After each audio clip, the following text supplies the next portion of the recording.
네, 반갑습니다. 코인농부 첨부로입니다. 오늘 함께 보실 종목은 리플코인입니다. 영상 하단에 더보기 클릭하시고 무료 소통방으로 들어오시면 리플에 대한 실시간 자료와 매수가, 매도가, 비중에 대해서 모두 무료로 제공해 드리고 있습니다. 간단히 참여 가능하시겠고요. 자, 어제 SC의 비공개 답변이 오픈이 됐죠. 자, 리플의 20억 달러 벌금은 징벌적인 벌금이다. 법 위반에 대한 경고다라고 하면서 이 굉장히 강경한 발언을 계속해서 하고 있고, 그리고 이 합의에 대한 그런 뉘앙스는 전혀 없는 모습입니다. 자, 그래서 이 소송의 공은 결국 토레스 판사에게로 이제 넘어가게 됐는데, 이 굉장히 중요한 내용이 좀 나타나고 있습니다. 상황이 완전히 역전될 수도 있는데, 이 토레스 판사가 구제 단계에서 SC의 동의를 거부할 수 있다는 그런 내용입니다. 이 변호사 제임스 머피는 토레스 판사가 기관 투자자들이 금전적 손해를 입었다라는 SC의 주장을 부인하고 불만을 제기할 것이다라고 주장을 하고 있습니다. 자, 요약된 내용을 보시면, 자, SC는 리플 사건의 금전적 손해를 추론하기 위해서 SC 대 아이프레시 사건에 의존하고 있는데, 이 아이프레시 판결은 고빌에서 열렸었던 이 제2순회항소 법원의 판결을 오독한 것이다라고 보고 있는 것입니다. 자, SC의 이 가처분 신청을 주장할 근거가 굉장히 약한 부분이고, 그리고 SC의 보고서에 보면 이 기관 투자자들이 금전적 피해를 입었다라는 주장에는 의미 있는 내용을 추가하지 않는다라고 전해주고 있습니다. 자, 그리고 SC가 이 아이프레시의 사건을 근거로 해서 주가가 인위적으로 부풀려졌을 때 금전적 피해가 입증된다고 판시한 지방법원 판례를 근거로 들었다라고 덧붙이고 있고요. 자, 그리고 이 변호사의 입장을 보시면 이 아이프레시의 결정은 이 고빌에서 열린 제2순회항소 법원의 판결을 오독한 것이고, 흥미롭게도 이 아이프레시 판결을 쓴 판사는 그것을 전자 또는 인쇄 출판을 위한 것이 아니다라고 지정을 했다라고 전해주고 있습니다. 자, 그리고 이 SC는 일부 기관들이 더 많은 가격을 지불한 다른 사람들에 비해서 XRP 리플에 대한 할인을 덜 받았기 때문에 금전적 피해를 입었다라고 주장하고 있는데, 자, 과거 SC가 패소했던 사례가 있죠. 자, 작년에 SC가 이 아론 고빌사와 이제 재판을 했는데, 자, 그때 당시 패소를 했습니다. 그리고 항소와 함께 벌금형 처벌을 주장하긴 했지만 미국 법원에서는 이 아론 고빌사 해결로 인해서 명확한 금전적 피해가 발생하지 않았다는 점을 들면서 SC의 항소 요청을 기각을 했던 것이죠. 자, 이와 관련해서 리플 측의 알드레트 변호인은 고빌사에 대한 SC 항소 기각 문서를 첨부하면서 SC는 패배를 거듭하고 있다. 자, 투자자의 금전적 피해가 있지 않는 이상 SC는 벌금형을 주장할 자격이 없다라면서, 자, 리플사 역시 투자자에게 의도적인 금전적 피해를 입히지 않았기 때문에 SC의 벌금형 주장 역시 기각될 것이라는 그런 의미에서 지금 $10,000,000로 낮춰 부를 수 있었던 것이죠. 자, 그리고 이 금전적 피해가 아니죠. 오히려 이 기관에게 판매했을 당시 리플의 가격은 10원 정도가 됐었습니다. 그런데 지금 현재 700원대죠. 오히려 엄청난 수익을 안겨주고 있는 것입니다. 그래서 이런 과거 SC에 패소했던 사례가 우리 리플에게는 굉장히 유리하게 작용이 될 것으로 보여지고요. 자, 그래서 이번에 토레스 판사가 20억 달러의 벌금을 부과하라는 SC 신청을 부분적으로 기각할 것으로 현재 보여지고 있습니다. 자, 그리고 이 출판 금지로 지정된 판결을 선례로 인용하는 것은 여전히 잘못이라고 이제 추론하고 있고, 이는 모든 경우에 가장 약한 판례로 간주가 되고 있습니다.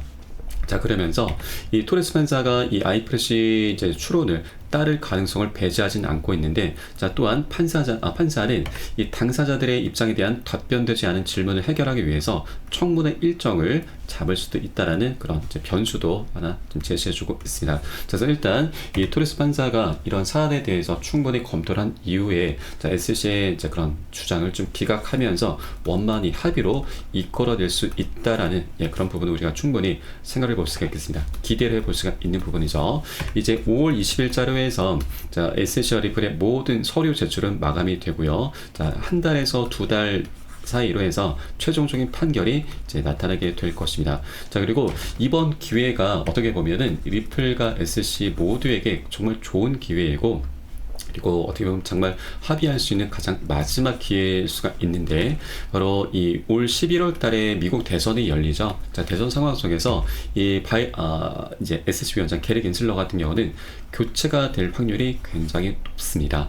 왜냐하면 현재 상황을 보시게 되면 이 바이든과 트럼프가 이제 팽팽한 상황인데 변수가 발생했죠. 바로 제3 후보가 트럼프 표를 더 많이 잠식하고 있습니다. 이 케네디 주니어가 이제 현재 굉장히 핫한 사람인데, 만약에 사퇴를 하게 될 경우에 그의 지지층 가운데 47%는 트럼프를 지지할 계획이라고 밝힌 반면에 바이든을 지지하겠다는 응답은 29%에 불과하고 있죠. 그리고 바이든 같은 경우는 최근 이 중동 사태를 겪게 되면서 트럼프에게 굉장히 많이 공격을 받고 있습니다. 그리고 이 중동 사태로 인해서 지금 세계 물가도 많이 올라가고 있고, 그에 따라서 금리 인하 기대감까지 완전히 사그라들게 만들게 됐죠. 그러다 보니 이 투자자들이 굉장히 화가 많이 나 있습니다. 자, 금리 인하가 이제 되지 않으면 우리 투자자들은 굉장히 손해를 많이 볼 수밖에 없는 것이고, 이 투자자들도 결국에는 이제 민심이죠. 민심이 지금 많이 바이든을 돌아서고 있습니다. 그리고 트럼프 같은 경우는 최근 인터뷰에서 굉장히 우리 암호화폐 시장에 지금 훈풍을 불어올 수 있는 그런 얘기를 해주고 있는데, 바로 암호화폐로 대선 후원금을 받는다라고 좀 밝히고 있습니다. 자, 그러면서 이 암호화폐에 대한 적대감을 멈추고 수용할 것이다. 반면에 이 바이든 대통령은 암호화폐가 무엇인지 모른다, 암호화폐를 좋아한다면 나에게 투표하는 것이 낫다라면서 친암호화폐적인 그런 성향을 계속해서 띄고 있습니다. 자, 그리고 이 트럼프 진영에서는 벌써부터 차기 SC 위원장 후보 명단이 나돌고 있습니다. 자, 여러 후보들이 거론되고 있는데 그 중에 이 헤스터 피어스 위원이 가장 유력합니다. 현재 SC 위원인데, 이 위원 같은 경우는 과거 SC가 비트코인 ETF를 방해할 이유가 없다라면서 ETF 출시에 대해서 굉장히 긍정적인 목소리를 냈었고, 이 리플의 소송중 관련해서도 SC의 관할권 확대 욕심이 불러온 결과다라면서 SC를 내부에서 비판을 계속해서 해왔었던 인물이죠. 자, 그래서 이번에 트럼프가 집권하게 되고 새로운 친암호화폐적인 성향의 SC 위원장이 새롭게 선출되게 되면은, 자, 우리 리플과 SC의 소송전도 굉장히 긍정적인 방향으로 흘러갈 수밖에 없는 부분이죠. 자, 그렇기 때문에 게리 겐슬러 같은 경우는 이번 기회가 정말 마지막 기회가 될 수가 있는 것이고, 이번에 자기네들이 원하는 충분한 합의금으로 조율을 하면서 합의금을 받아내는 것이 가장 남는 장사인 거죠. 자, 만약에 이 소송이 항소심으로 이어지게 된다면 그때는 게리 겐슬러는 SC에 없을 것이고 합의 가능성이 높다는 기사가 이미 나왔습니다. 자, 리플도 동일합니다. 리플도 이번 기회가 정말 마지막 기회가 될 수가 있죠. 만약에 대법원으로 넘어가게 된다면 최소 3년에서 5년의 시간이 더 지금 소요가 될 수가 있는 것이죠. 그렇게 된다면 리플 주가는 완전히 폭락하게 되는 거죠. 대부분의 투자자들이 손절하고서 이미 떠날 수밖에 없는 겁니다. 자, 벌써부터 손절하는 투자자들이 굉장히 많이 나타나고 있죠. 자, 그래서 이번 기회가 정말 리플 측에도 마지막 기회다라는 걸 리플도 절대 모르지 않을 거고요. 그리고 소송이 하루라도 빨리 끝이 나야 되죠. 그래야 리플도 ETF 출시, 그리고 EDX 밖에 거래소 상장, 그리고 IPO도 진행할 수가 있게 됩니다. 자, 이렇게 하나둘씩 풀려나가게 되면은 아직까지 숙제였는데 굉장히 강력한 호재로 변하게 되는 것이죠.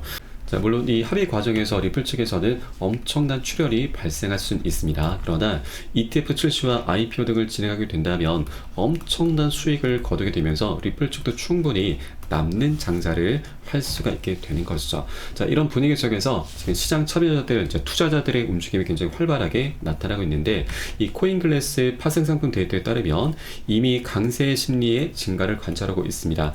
지난 24시간 동안 미결제 약정이 6%가량 증가한 5억 8천만 달러로 롱숏 비율은 1.0657로 상승했는데, 자, 이것은 트레이더들이 단기적으로 리플 가격 상승에 더 많은 베팅을 하고 있다는 걸 시사하고 있고, 자, 더 놀라운 것은 이 투자자들이 거래소에서 리플 토큰을 인출하고 있는데, 거래소에서 인출하고 있다고 하는 것은 이제 곧 매수를 하겠다라는 그런 의도로 보시면 됩니다.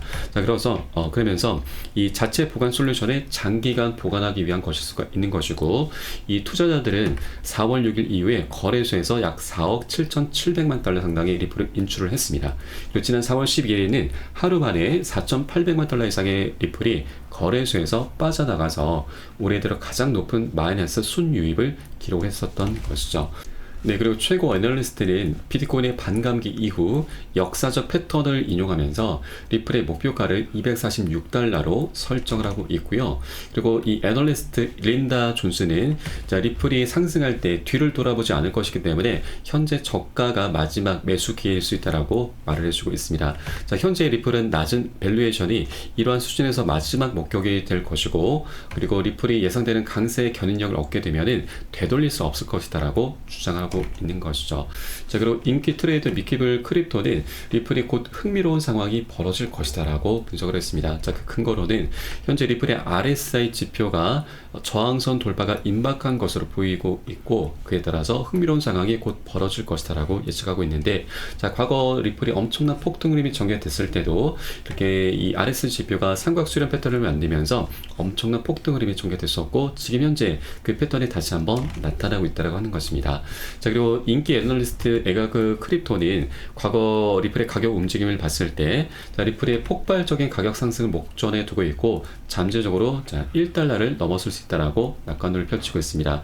자, 현재 리플은 0.5달러 부근의 역사적 지선에 있고, 이는 2017년과 2021년에 관찰된 패턴과 유사하다라고 설명하고 있는데, 자, 이것을 차트에서 보시면 자, 여러 분석가들이 공통적인 의견을 내놓고 있습니다.